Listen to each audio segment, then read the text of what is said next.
Sir title reveal చేయరా? అండి this is me film actor Bheema Mallesh. మా కో ఆర్టిస్టులు అందరం కలిసి ఇక్కడ ఒక దగ్గర స్టే చేయడం జరిగింది. ఒక వ్యక్తి సినిమా తీయడం జరుగుతూ ఉంది. రతన్ గారు స్క్రిప్ట్ తో ముందుకెళ్ళాము. ఆల్రెడీ 60% షూటింగ్ అయిపోయింది. టైటిల్ ఏంటంటే మనం డైలీ వాడుకలో వాడే పదమే, అది మనం ప్రతి ఒక్కరిలో అది యూజ్ చేస్తూ ఉంటాము. టైటిల్ ఏంటంటే నాకు టైం వచ్చింది.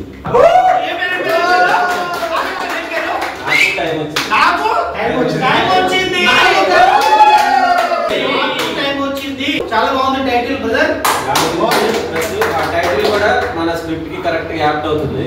దాని గురించి పెట్టడం జరిగింది. ఆ టైటిల్ ని మన వాళ్ళ మధ్యలో ఈ రోజు రివీల్ చేద్దాం అనుకున్నా. సార్ టైటిల్ రివీల్ చేయరా? నాకు టైం వచ్చింది. సో మీకైతే టైం వచ్చింది. సో మాకేమైనా టైం ఉందా? నాతో పాటు మీ అందరికీ టైం వచ్చింది. మన సినిమాలో మీరు అందరూ ఉన్నారు.